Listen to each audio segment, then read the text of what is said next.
तो जी दोस्तों, यहाँ पे आप अभी देख रहे हैं गोड्डा के अशोक स्तंभ के पास यहाँ पे जितने भी शिक्षक हैं, ये सभी शिक्षकगण यहाँ पे उपस्थित हुए हैं आज, चूँकि इनका जो है कि एक दिन का वेतन यहाँ पे काट लिया गया है गोड्डा उपायुक्त के द्वारा। तो यहाँ पे जिस तरह यहाँ पे गोड्डा के डीसी है, यहाँ पे अपने मनमानी किस तरह कर रहे हैं, और यहाँ पे जो है ना, ये अपना तानाशाही को अपनाया हुआ है। पिछले यहाँ पे 3 साल से रहने के कारण यही है कि आज यहाँ पे गोड्डा की जनता को इस तरह का यहाँ पे समस्या का यहाँ पे सामना करना पड़ रहा है। जिस तरह यहाँ पे आप पिछले कई दिनों से देख पा रहे थे कि वीडियो कॉन्फ्रेंसिंग के जरिए यहाँ पे प्रत्येक प्रधानाध्यापक को यहाँ पे प्रताड़ित किया जा रहा था, और आज यहाँ पे आपको देखने को मिला कि 1417 यहाँ पे शिक्षक का वेतन काट लिया गया है।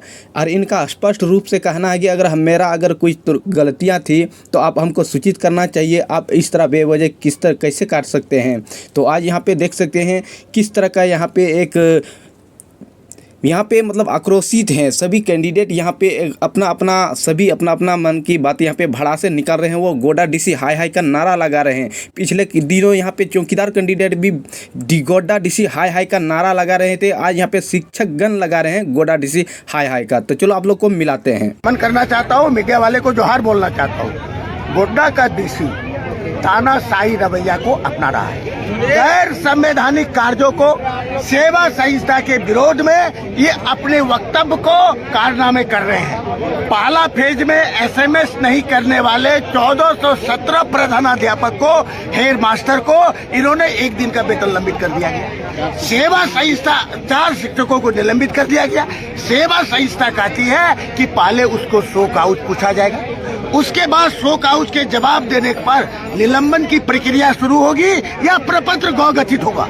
ये डीसी भी संविधान से अलग नहीं है।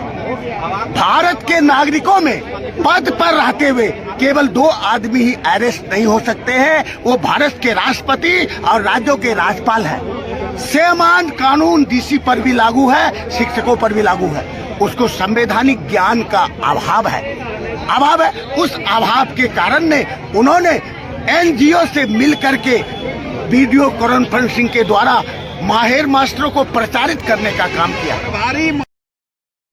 तो स्पष्ट रूप से यहाँ पे आप लोग सुन लिए कि गोड्डा डीसी को यहाँ पे ज्ञान का अभाव है। यहाँ पे एनजीओ से मिल कर यहाँ पे तानाशाही को अपनाया हुआ है। यहाँ पे जितने भी शिक्षक हैं, शिक्षक का कहना है कि ये अपने मनमानी तरीके से यहाँ पे कार्य को चला रहे हैं। ये तानाशाही नहीं चलने देंगे, ईंट से ईंट बजा देंगे, शिक्षकगण का ये कहना है। ये गोड्डा जो है पूरा राज्य में, झारखंड राज्य में गोड्डा एक यूनिक जिला है जहां 10 बजे तक एसएमएस करने को कहा जाता है। ग्रामीण आप जमीनी क्षेत्र में आके देखिए, जमीन पे आप आइए कि 10 बजे तक हमारे बच्चे, कितने ग्रामीण क्षेत्र में बच्चे उपस्थित हो पाते हैं विद्यालय। बहुत सारा काम है बच्चा को। प्लस एमडीएम का जो है संचालन, खाता का संचालन अध्यक्ष संयोजिका करती है।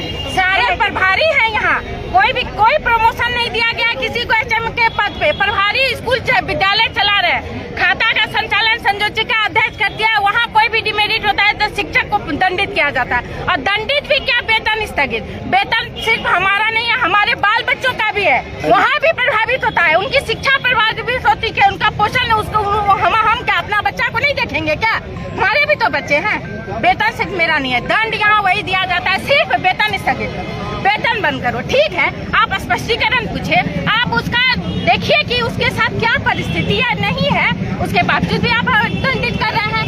ये तो बहुत गलत है, सरासर गलत है। अगर ऐसा ही रहा तो सारे प्रभारी जो प्रधानाध्यापक है, जो प्रभारी में है, वेतन तो आप शिक्षा सहायक का दे रहे हैं और काम करा रहे हैं प्रभारी का, तो सारे सामूहिक इस्तीफा देंगे। हम लोग का यही सब एसएमएस के द्वारा यह सुनिश्चित किया जाता है कि हमारे विद्यालय में इतने बच्चे आज उपस्थित हुए और इतने बच्चों का मध्याह्न भोजन योजना से इतने बच्चे लाभान्वित हुए। ये ही इसको सत्यापित किया जाता है इस मैसेज के द्वारा। लेकिन जमीनी हकीकत पर कितने सारे प्रॉब्लम्स हम लोगों को झेलने पड़ते हैं, ये उपायुक्त महोदय को समझना चाहिए कि कितने सारे इंफ्रास्ट्रक्चर की कमी होने के बावजूद हम लोग इतने अच्छे से विद्यालय चलाते हैं। और 10 तारीख के डेट में जो निकाला गया है, उस दिन 8वीं बोर्ड का एग्जाम था।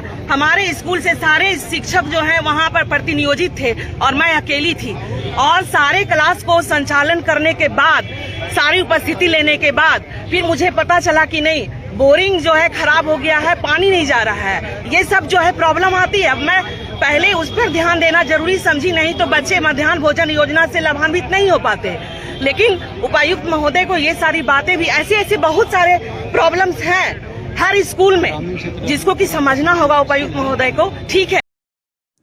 तो यहाँ पे उपस्थित सभी शिक्षक का कहना है कि डीसी महोदय 2 बजे के बाद अपने चैम्बर में नहीं मिलते हैं। यहाँ डीसी महोदय अपने चैम्बर में नहीं मिलते हैं 2 बजे के बाद। और रही बात यहाँ पे स्कूल, प्राइवेट स्कूल के जैसे अगर आपको यहाँ पे सुविधा चाहिए तो उसके लिए आपके व्यवस्था करना होगा।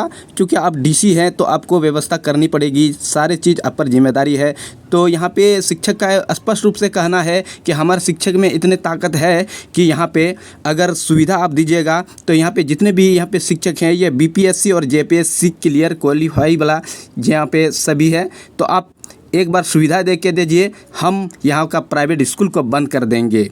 और रही बात यहाँ पे जो मोबाइल से जो यहाँ पे जो ये लोग काम करवा रहे हैं, ये स्वयं अपने मोबाइल से करते हैं। तो यहाँ पे भी एक सवाल किए हैं कि हम अपना मोबाइल से क्यों करें। अगर यहाँ पे जिला में जो जितने भी पुलिस प्रशासन है, क्या ये अपने खुद के रिवॉल्वर और बंदूक लेके आते हैं? ये तो सरकारी फंड से आते हैं। तो इसी तरह हम लोग को भी सरकार द्वारा यहाँ पे प्रोवाइड किया जाए, क्योंकि हम लोग अभी तक जो भी कार्य कर रहे हैं वो अपने मोबाइल से किए हैं। तो इस तरह यहाँ पे गोड्डा डीसी अपने मनमानी तरीके से यहाँ पे शिक्षक को किस तरह प्रताड़ित कर रहा है। तो आप लोग इस वीडियो को देखने के बाद क्या आप लोग का राय रहेगा, ज़रूर बताएं। कि उपायुक्त महोदय मिलते नहीं हैं। हम लोग कई बार मिलने का प्रयास किए, ये 2 बजे के बाद अपने चैम्बर में नहीं बैठते हैं। और हम लोग सीएल लेकर के 16 सीएल मिलता है साल भर में, सीएल लेके तो इनसे मिल नहीं सकते हैं। अगर हम शिक्षकों से इनको कोई भी समस्या थी, कोई भी काम लेना था, तो हमारे संगठन के लोगों को ये बुलाते और अपनी बात रखते कि हम आपसे ये सब चाहते हैं। उसके